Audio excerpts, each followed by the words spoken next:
Комплекс касцёла святых Сымона і святой Алены, безумоўна, з'яўляецца самым выдатным помнікам манументальнай архітэктуры пачатку 20-го стагоддзя ў Мінску. Фундатарамі і ініцыятарамі будаўніцтва гэтай святыні былі Эдвард Вайніловіч і яго жонка Алімпія з Узлоўскіх. Пана Вайніловіча напаткала гора. Многія мінчане ведалі пра гэта і спачувалі яму. Ад іспанкі ў пана памерлі двое дзяцей. Сын Сымон, 12 гадоў, і 18-гадовая дачка Алена. Сын памёр у 1897 годзе, а дачка не дажыла ўсяго дня да свайго 19-годдзя і памерла ў 1903. Бацька быў несуцешны, у памяць пра дзяцей Вайніловіч вырашае закласці храм і ахвяруе на яго будаўніцтва 300 000 рублёў. Гаворыць, што касцёл пабудавалі ў чырвоным колеры, таму, што калі памірала Алена, Дзева Марыя і анёлы паказалі ува сне касцёл незадолга да смерці дзяўчынкі. Смерцельна хворая Алёна во сне убачыла вельмі прыгожы касцёл. І зранку, як магла, спрабавала апісаць стаць, які цуд яна ўбачыла ночу. На паперках замалёўвала гэты касцёл, і тата, сидячи пры ложку сваёй паміраючай дочкі, зразумела ж, слухаў кожнае яе слова. Будучы ў Польшчы, ён у мястэчку Ютросін убачыў касцёл, які амаль цалкам нагадваў тое, што распавядала і пыталася намаляваць яму Алёна. Ён даведаўся, што за архітэктар пабудаваў той касцёл. Гэта быў вядомы польскі архітэктар з Варшайскай акадэміі Тамаш Пайздзерскі. Безутешныя бацькі вырашылі зрабіць вялікае ахвяраванне і пабудаваць касцёл святых Сымона і святой Алены як помнік аб сваіх памерлых дзецях. Упершыню пытанне аб будаўніцтве новага касцёла ў Мінску было ўзнята каталіцкай грамадскасцю толькі ў самым канцы 19 стагоддзя, як неаднаразова скардзіліся вернікі. Па нядзелях і ў вялікія святы ўвайсці ў храмы мноству людзей было амаль немагчыма. Таму ў Мінску ўзнікла неабходнасць пабудовы новага касцёла і стварэння асобнай каталіцкай парафіі. Але патрэбен быў фундатар і мецэнат, які добраахвотна ўзяў бы на сябе весь цяжар кіраўніцтва пабудовай. Ім стаў Эдвард Вайніловіч. В архівах захаваліся дакументы пра тое, як Эдвард Вайніловіч, ён быў знакаміты ў свой час палітычны, культурны дзеяч нашай краіны. Ён у дзяржаўнай радзе ў Петербургу засядал ад нашай краіны. Ён меў таксама статус слуцкага суддзі. Ввогуле, больш, чым проста вядомы чалавек быў. Вайніловіч звярнуўся да мінскай каталіцкай грамады са сваёй прапановай, аднак паставіў умову, што ён сам падрыхтуе праект і ніхто не будзе ўмешвацца ў выбар стылю храма і сам працэс яго будаўніцтва. Тамаш Пайдзерскі задумаў увогуле гэты праект не як асобны будынак на плошчы касцёла, а як комплекс, які, можа быць, чымсьці нават напамінаў бы кляштарны комплекс. Таму што злева ад увахода ў касцёл ідзе галерэя. Сёння яна абрываецца тупіком, ідзе быццам у нікуды. Касцёл быў пабудаваны з чырвонай цэглы і, зразумела ж, у Менску, дзе не было ні аднаго цаглянага касцёла, мінчане адразу ж празвалі яго чырвоным. Асабліва цікавым быў і інтэр'ер касцёла. Да сродкаў Вайніловіча вялікія ахвяравання склалі таксама сям'я Чапскіх, графа вядомага, Скірмунты таксама далучыліся. І вядомы скульптар Зігмунд От стварыў алтары ў гэтым касцёле. Адначасова Вайніловіч вельмі уважліва знаёміцца з узорамі тагачаснага касцёльнага дойлідства з разнастайнымі архітэктурнымі кірункамі. Вельмі цікавий, незвичайний мастак, якого падаравала сусветнай культуры беларускае Палесся, Францішак Бруздовіч. Францішак Бруздовіч распрацаваў і алтары для гэтага касцёла. І пасля зацвярджэння всех эскізаў пачаў размалёўваць скляпенне. Як заўсёды мастакі размалёўваюць касцёл зверху ўніз. І калі праца па скляпеннях ужо была скончана, Францішак застудзіўся і памёр. На сённяшні дзень не знайшлося яшчэ талантаў адпаведных Бруздовічу, каб хтосьці ўзяў на себя рызыку, магчымасць дамаляваць і сцены, таму мы будзем спадзявацца, што можа калісьці гэты час прыйдзе, і тады будзе ўжо зразумела, чаму сёння мы бачым такі цёмны размаляваны паталок панад белымі сценамі.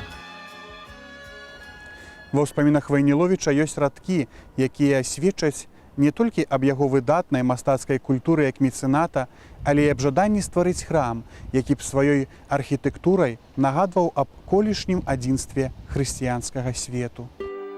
Я пачаў знаёміцца з узорамі разнастайнымі архітэктурнымі канцэпцыямі. Не жадаў спыняцца на гатычным стылі. Па-першае, таму што ён стаў вельмі распаўсюджаны на той час пры будаўніцтве каталіцкіх святыняў. Па-другое, таму што вельмі адрозніваўся ад стылю праваслаўных храмаў, якія існавалі ў нашай краіне, і гэтым быццам падкрэсліваў падзел у веравызнанні класаў нашага грамадства. І я спыніўся на раманскім стылі, росквіт якога прыпадае на час, калі ўсходняя царква існавала ў еднасці з Рымам. Фігура Эдварда Вайніловіча асабіста для мяне, можна сказаць, і вялікая, і малая. Вялікая ў сэнсе яго фігуры, якая праславіла нашу Беларусь, наш Мінск і асабліва чырвоны касцёл, касцёл святых Сымона і Алены на весь мір. А таксама малая ў сэнсе яго адносін да гэтай вялікасці. Яго, можна сказаць, пакорнасць да апошніх дзён свайго жыцця. Скончыў слуцкую гімназію, Петербургскі тэхналагічны інстытут. Працаваў інжынерам-механікам на заводзе Пуцілава ў Петербургу. Яшчэ год простым рабочым стажыраваўся на заводах Германіі і Бельгіі. Потым прайшоў курс навучання ў сельскагаспадарчай акадэміі. У восені 1872 года малады пан Эдвард пастаянна жыў на радзіме і займаўся сельскай гаспадаркай. У 906 годзе Эдварда Вайніловіча выбралі ад памешчыкаў Мінскай губерніі членам Дзяржаўнага савета Расійскай імперыі. У Дзяржсавеце ён займаў важную пасаду члена фінансавай камісіі. Яго адносіны да Бога, адносіны да людзей. Гэта вельмі яскравы чалавек, яго біяграфія, безумоўна, патрабуе, каб кожны чалавек даследаваў для сябе, адкрываў штосьці новае. Гэты чалавек быў каталіком, нарадзіўся ў пасёлку Савічы. Ён паходзіў з вельмі знатнага беларускага роду. Афіцыйны дазвол на будаўніцтва новага храма быў атрыманы ў Міністэрстве ўнутраных спраў 9 сакавіка 1905 года. 19 сакавіка 1905 года адбылося сабранне парафіян Мінскага катэдральнага касцёла. Фундатары паставілі свае умовы. Першае. Касцёл павінен будавацца паводле абранага Вайніловічам праекта. Другое. Фундатары прымаюць на сябе абавязак па будаўніцтву мураў і даху храма. Усе астатнія працы павінны быць выкананы за кошт ахвяраванняў парафіян. Трэцяе. Новы касцёл павінен быць асвечаны ў гонар святых Сымона і святой Алены. Над галоўным уваходам павінна быць замацавана ганаровая табліца у выглядзе барэльефа з надпісам на лацінскай мове, што гэта дом Божы быў пабудаваны ў памяць аб заўчасна памерлых дзецях шлюбу Вайніловічаў. Сучаснікі былі вельмі здзіўленыя высокай якасцю будаўляных работ. Дастаткова сказаць, што, напрыклад, чырвоную цэглу у асобных корабах прывозілі з Чэнстаховы, дахоўку з Вацлаўку. Для калон і алтару быў падрыхтаваны ружовы пясчатнік і келецкі мармур. Увосень 1908 года храм быў накрыты і пачалося аздабленне інтэр'ераў. Па патрабаванні Вайніловіча скульптурныя працы ўнутры касцёла былі давераны скульптару з Варшавы Зыгмунту Отто. Аконныя вітражы былі выкананы паводле эскізаў мастака Францішка Брудзіловіча. 21 лістапада 1910 года 3 вялікія званы з вежы гэтага касцёла абвесцілі всем менскім каталікам і ўсёй нашай краіны, што касцёл кансакраваны і пачынае дзейнічаць. Гук гэтат разносіўся з высоты больш за 50 метраў. Адначасова Вайніловіч са сваіх уласных сродкаў шчодра ахвяраваў інтэрнату пры таварыстве, дзе некалькі дзесяткаў незаможных маладых людзей з абяднелых шляхецкіх сем'яў атрымлівалі бясплатны прытулак і харчаванне. Гэтыя фотаздымкі з Быдгашчы, дзе апошнія гады пражываў Эдвард Вайніловіч. То есть ён з 1920 по 28 да адыходу ў вечнасць знаходзіўся там. І там, будучы, ён за апошнія свае грошы пабудаваў трохпавярховы вялікі гмах сірацінец для дзяцей бездомных. Па меры развалу руска-германскага фронту пасля рэвалюцыі то адзін, то другі панскі маёнтак аказваліся ахвярай пагромаў, якія чынілі дэзертыры пры дапамозе мясцовых жыхароў. Такой ахвярай аказаўся і маёнтак Савічы. Самому пану Эдварду прыйшлося хавацца ад пагромшчыкаў, якія замахнуліся на яго жыццё. Пазней ён пісаў, горш за ўсё было тое, што сярод найбольш варожа настроеных людзей аказаліся тыя, у якіх не толькі бацькі, але нават дзеды нарадзіліся і былі ўсё жыццё на службе ў маіх продкаў і ўнукаў, якіх я дапамагаў выхоўваць. Нягледзячы на гэта, крыху пазней ён абараніў іх ад нямецкіх ваенных уладаў, якія збіраліся вешаць найбольш актыўных мясцовых нягоднікаў. Па замове Вайніловіча смяротную кару ім замянілі высылкай разам з сем'ямі ў навакольныя вёскі. Як сапраўдны хрысціянін, ён лічыў, што яго абавязак абараняць суседзяў і землякоў, нягледзячы на тое, што яны загразлі ў грахах, а сэрцы іх сталі жорсткімі. Касцёл святых Сымона і святой Алены, як і многія святыні Беларусі, напаткаў сумны лёс.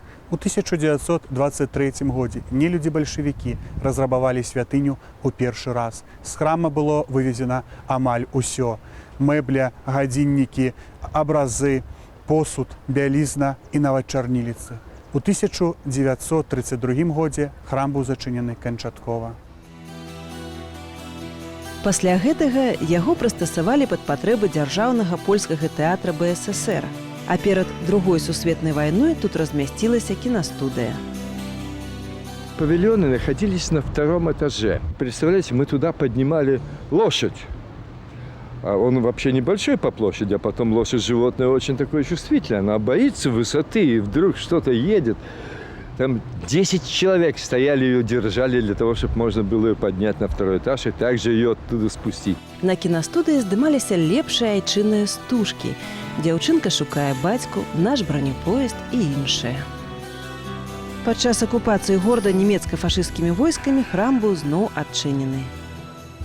Мяне заўсёды вадзілі ў касцёл. І касцёл, асабліва ў гады вайны, гэта было тое месца, дзе людзі збіраліся, ён іх аб'ядноўваў, яны маглі памаліцца за жыццё сваё, за тое, каб Бог выратаваў іх, каб выратаваў іхніх блізкіх.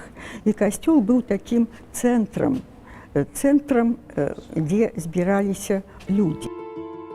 Пасля Другой сусветнай вайны будынак касцёла быў перабудаваны пад кінастудыю «Савецкая Беларусь».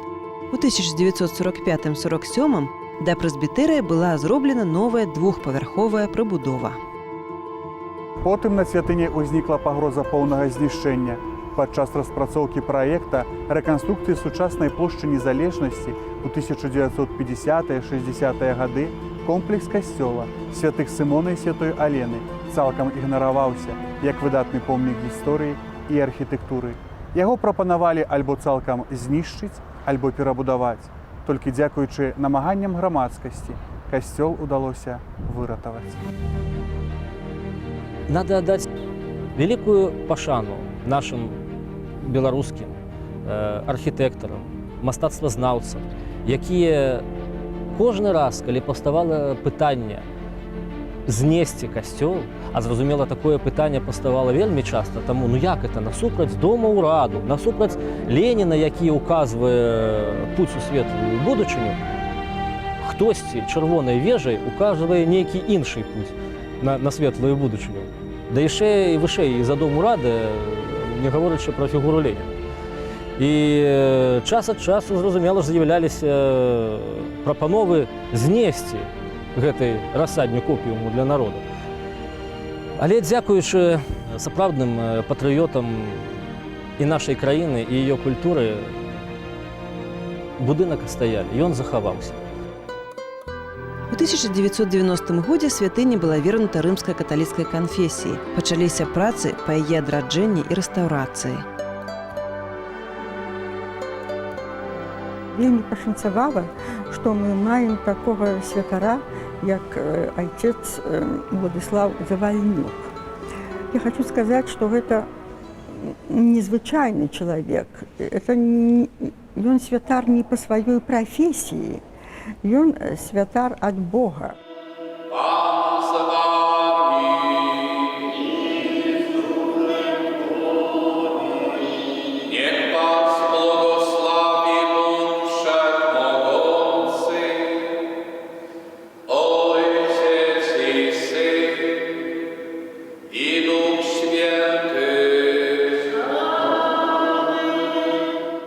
Шмат пастаянных вернікаў, якія ходзяць у гэты касцёл, якія моляцца, якія ходзяць на святую імшу, узносяць свае малітвы да Бога, але таксама шмат тых, якія заходзяць у гэты Божы храм, у гэты касцёл, каб сустрэцца з Богам. Дзякуючы намаганням пробуша касцёла ксяндза магістра Уладзіслава Завальнюка, касцёл стаў зноў цэнтрам не толькі рэлігійнага, але і культурнага і навуковага жыцця. Гэта і цэнтр беларускай культуры. Тут працуе і тэатр аднаго актора, тут працуюць розныя гурткі. Тут ёсць выдавецтва, якое выдае як рэлігійную літаратуру, так і кнігі нашых беларускіх пісьменнікаў. 27 верасня 1996 года кардыналам Казімірам Свёнтакам была асвечаная, усталяваная перад касцёлам бронзавая скульптурная кампазіцыя вышынёй 4,5 метры, сімвалізуючая перамогу нябеснага валадарства над сіламі цемры. Арханёл Міхаіл з распасцёртымі крыламі пранзае змея. Здаўна лічылася, што Арханёл Міхаіл з'яўляецца святым заступнікам Беларусі.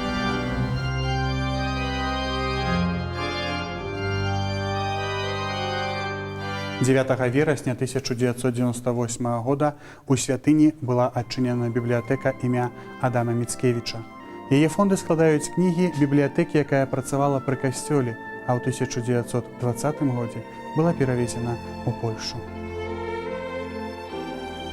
У 1908 годзе існавала бібліятэка. Называлася яна Міцкевічаўка. Як яна ўтварылася? Інтэлігенцыя горада прыходзілі, прыносілі кніжкі, мяняліся, і такім чынам накапілася некалькі сот тамоў. У 1998 годзе мэрыя Беластока перадала 6 тысяч тамоў унікальнай літаратуры, якая раней належала касцёлу святога Сымона і Алены.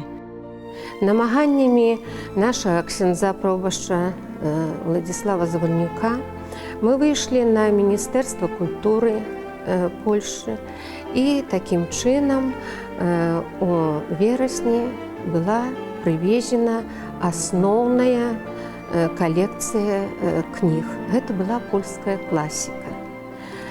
Ну, а потым людзі сталі прыносіць свае кніжкі такім чынам. Зараз у нас каля 50 тамоў кніг. Вялікі ўклад у станаўленне бібліятэкі ўнёс пробыш касцёла Ўладзіслаў Завальнюк, які перадаў уласную калекцыю кніг.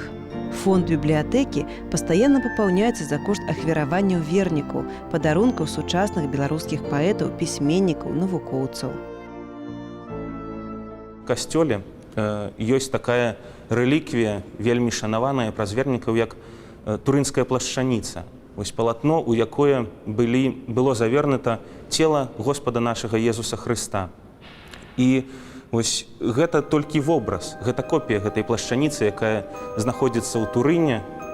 Яна, вось копія гэтай плашчаніцы знаходзіцца ў нашым касцёле, і шмат людзей, яны прыходзяць да гэтай плашчаніцы, каб памаліцца, каб паразважаць над мукаю Езуса Хрыста, якую Ён выцерпеў дзеля нас, дзеля таго, каб выслужыць нам гэтае збаўленне, якое Бог хоча, каб кожны чалавек атрымаў, каб кожны чалавек мог з ім злучыцца ў небе пасля сваёй смерці. І таксама гэтая плашчаніца, яна нагадвае пра тыя мукі, пра тое цярпенне, якое Езус Хрыстус перанёс дзеля нас, каб збавіць нас ад нашых грахоў, каб ачысціць і сапраўды заклікаць да навяртання. І заўсёды дзверы нашага храма, дзверы нашага касцёла адчынены для тых, хто хоча сустрэцца з Богам, хто яго шукае. І таму запрашаем вас у гэтую святыню, каб сапраўды кожны, хто шукае Бога, мог сустрэцца з ім у яго доме. Гэта адна з 7 копій, якая самая дасканальная, таму што яна апошняя.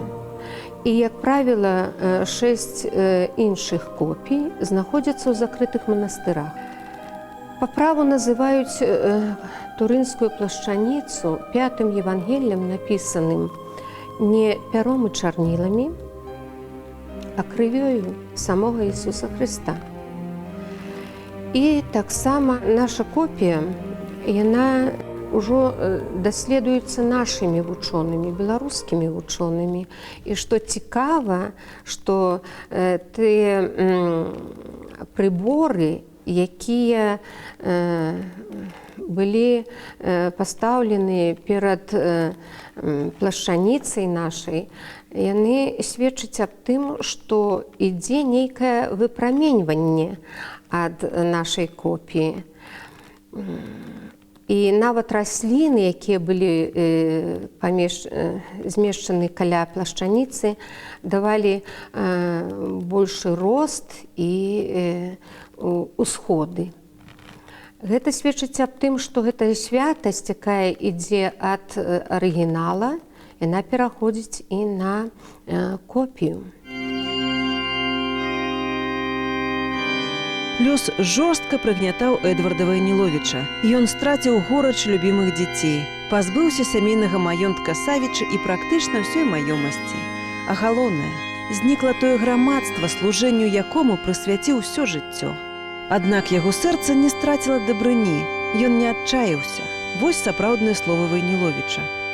Добрая думка, зробленае дабро, нават калі не даюць сваіх пладоў імгненна, магчыма, некалі прынясуць іх і дадуць усходы, як пшанічныя зярняткі з грабніц фараонаў. Тады і ўспомняць тых, хто некалі быў сейбітам. І той час настаў, чырвоны касцёл велічна ўздымаецца, і кожны прыхажанін з удзячнасцю прыгадвае яго творцу.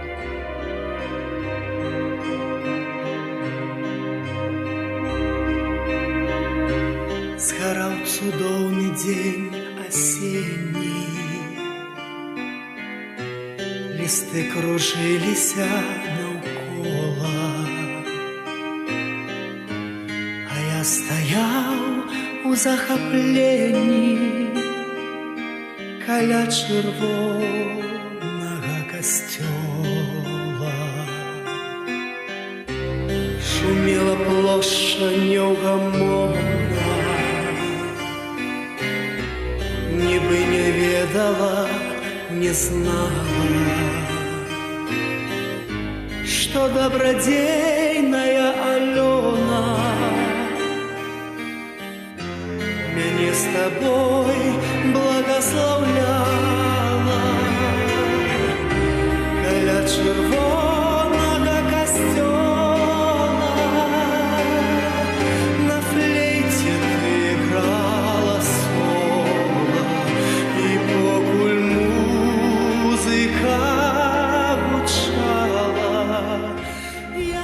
Сёння мы наведали з вами касцёл святых Сымона і святой Алены ў горадзе Мінску. Дакрануліся да гісторыі, пазнаёміліся з сучаснасцю. Мы з вами развітваемся, але жадаю, каб кожны з нас адкрыў сваю дарогу да святыні з Богам.